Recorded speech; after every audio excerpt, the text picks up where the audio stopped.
falo? Olá, aqui é Vanessa Lorenzi, fisioterapeuta formada pela UNIT de Aracaju e doutora pela Unifesp. Olá, professora. É que eu gostaria de saber se eu posso fazer uma entrevista com 10 perguntinhas. Será que a senhora estaria disponível? Pode falar. A pergunta é: sabemos que doenças psicossomáticas tratam-se da intercomunicação entre a mente e o corpo. Quando usamos o termo doenças psicossomáticas, dizemos que a causa é psicológica, mas onde apresentam alterações clínicas. Atualmente, a dor psicossomática é tratada por uma equipe multidisciplinar, entre elas o fisioterapeuta. Qual a importância e o papel do fisioterapeuta no tratamento dessa doença? Eu acho que o principal papel e, consequentemente, a principal importância de ter um fisioterapeuta numa equipe dessa, tratando um paciente que sofre de dor psicossomática, é justamente trazer para esse paciente um profissional que consiga trabalhar o componente físico, né, desse acometimento psicossomático que ele tem. E um profissional que está embasado, que está plenamente qualificado para isso, né? O estresse é um dos problemas mais frequentes e duradouros que afligem uma grande parte da sociedade e que pode ser causado por diversos fatores. E acaba sendo uma das contusões mais comuns. Sabendo disso, como é a atuação do fisioterapeuta nesse tempo de lesões e os procedimentos por ele utilizados? No caso do manejo do estresse, né, pensando no estresse como um acometimento psicológico, mental, o fisioterapeuta ele dispõe de várias técnicas, mas eu particularmente acho que dentre as técnicas disponíveis, a aplicação do Watson, que é uma técnica de fisioterapia aquática, de hidroterapia, como queira, é muito boa, porque você consegue não só trazer, né, para esse paciente uma diminuição desse estresse mental que ele está sofrendo, como você consegue também trazer uma diminuição do estresse físico, porque a gente sempre observa que esses pacientes que estão, né, com esse acometimento de estresse proeminente, acabam também trazendo um componente somático e tendo também esse estresse refletido em algum segmento corporal. A saúde mental é uma questão bastante discutida atualmente. Trata-se de um mau funcionamento das atividades psíquicas próprias do indivíduo. Para minimizar os efeitos da deficiência física produzidas pelo transtorno mental, são utilizadas algumas técnicas de reabilitação física. Portanto, qual o papel e o objetivo do tratamento fisioterápico a curto prazo? Nos pacientes que têm transtorno mental? Isso. Eu acho que, entre outras coisas, seria dar condições a esse indivíduo que tem essa limitação, né, por ter esse transtorno mental, condições físicas para que ele consiga, mesmo tendo uma limitação psicológica, né, ter uma boa qualidade de vida, uma independência funcional, para que ele não se torne um indivíduo sempre carente, necessitando de alguém para fazer as coisas para ele, para facilitar o dia a dia dele. Então, eu acho que quando o fisioterapeuta vem e faz com que esse paciente, ele de repente tenha mais força muscular, ele tenha uma maior amplitude de movimento, ele consiga, assim, pelo menos fazer os seus cuidados básicos de higiene, né? Se vestir, tomar banho, pentear o cabelo sozinho, eu acho que ele dá para esse indivíduo também um pouco de autoestima, né? Porque, assim, é claro que existem condições que essa consciência não se faz presente. Mas não é porque o indivíduo tem um transtorno mental que ele não está 100% do tempo ou 100% das vezes ciente daquilo. Às vezes ele sabe que ele é diferente dos demais, né? Num jeito negativo. E ele se sente com a autoestima dele comprometida por conta disso. Então, se você dá a ele essa capacidade de ter uma independência funcional e uma qualidade de vida, você dá para ele, devolve a ele essa autoestima, né? Melhora essa condição de vida do paciente. Sabe-se que o ajustamento psicológico do comportamento humano está composta por conflitos, ansiedades e frustrações.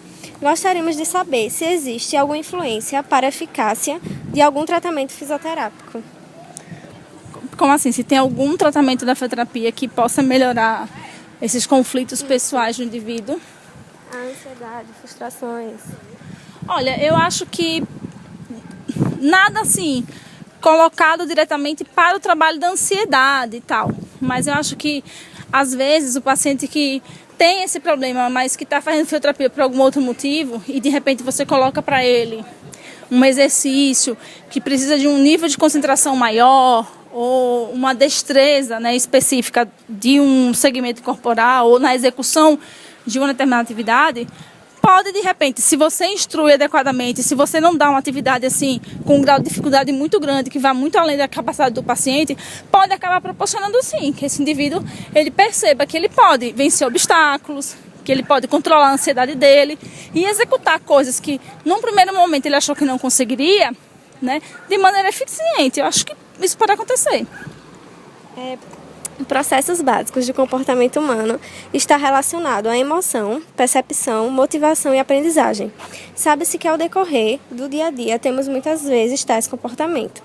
E na fisioterapia, alguns desses processos acontecem com alguma frequência em um dos pacientes. Quais os mais frequentes? Eu acho que um bom exemplo disso é quando a gente está ensinando algum exercício para o paciente, né? E agora mesmo, a gente estava na sala de aula falando do Pilates. O Pilates tem muito disso, né? Da gente ensinar um determinado exercício e detalhar a execução, desmembrar a execução, né? Fazer o paciente incorporar aquele movimento que, de repente, ele não tem para favorecer realmente, né, a execução do movimento de maneira 100% adequada.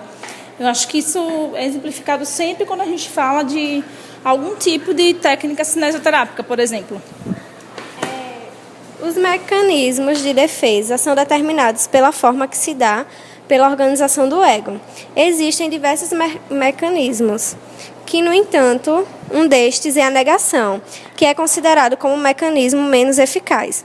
Na fisioterapia, você acredita que a negação está presente? E cita um exemplo empregado a ela. Eu acho que está, sim. Principalmente quando o paciente imagina ou ele pensa que ele não consegue executar, né?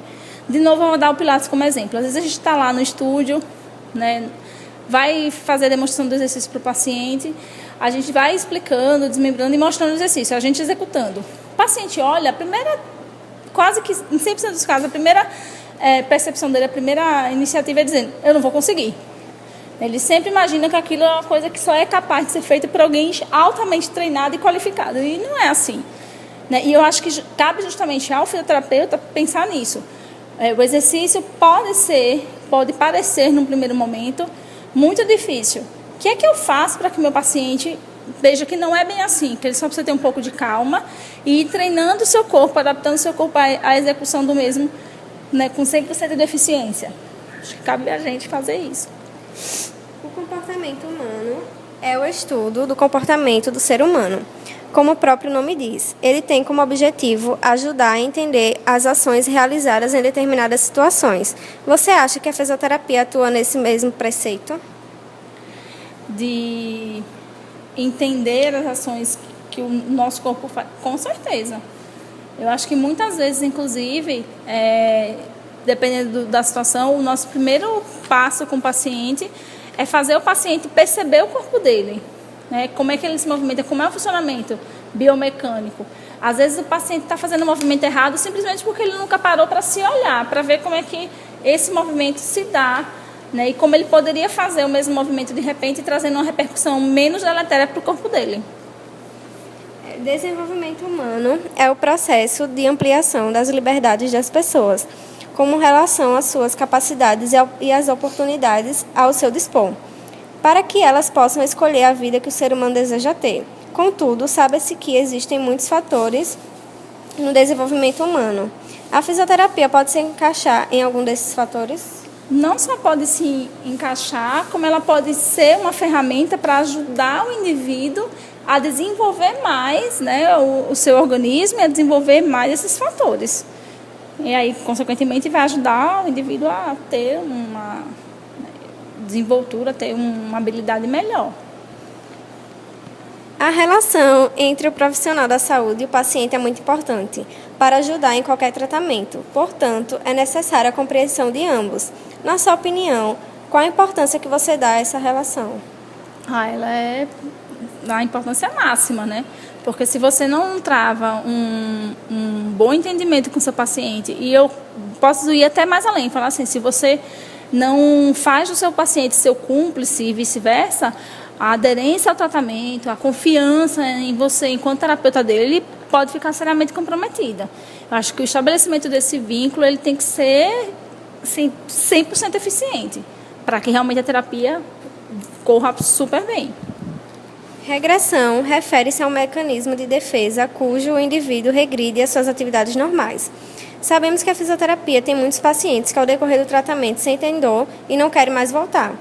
De que forma o fisioterapeuta atua para que o paciente não venha a regredir com o seu tratamento adequado? Eu acho que a primeira coisa que a gente tem que fazer para que isso aconteça é ser honesto com o paciente. Se você vai fazer um determinado uso de recurso, de um recurso específico, ou de uma técnica que você sabe que num primeiro momento pode causar até aumento da dor do paciente, mas que depois vem como resposta, né, o alívio dessa mesma dor, eu acho que você tem que dizer ao paciente. Essa coisa de você enganar o paciente e falar, não vai doer, ou não é fácil, é super tranquilo de realizar esse movimento, eu acho que isso vai justamente fazer o contrário, vai fazer com que o paciente realmente regrida, né? Então, eu acho que a primeira coisa que a gente pode fazer é ser honesto. Uma vez que você é honesto com o paciente, mas que você esclarece a ele tudo que vai ser feito e quais são os seus objetivos com aquela conduta ou com aquele exercício, eu acho que isso ajuda, de novo, a melhorar a aderência ao tratamento, né, e, consequentemente, evitar que o paciente regrida, né, e ele acabe desistindo de concluir o seu tratamento. Obrigada, professora. Até mais. Por nada, e até logo.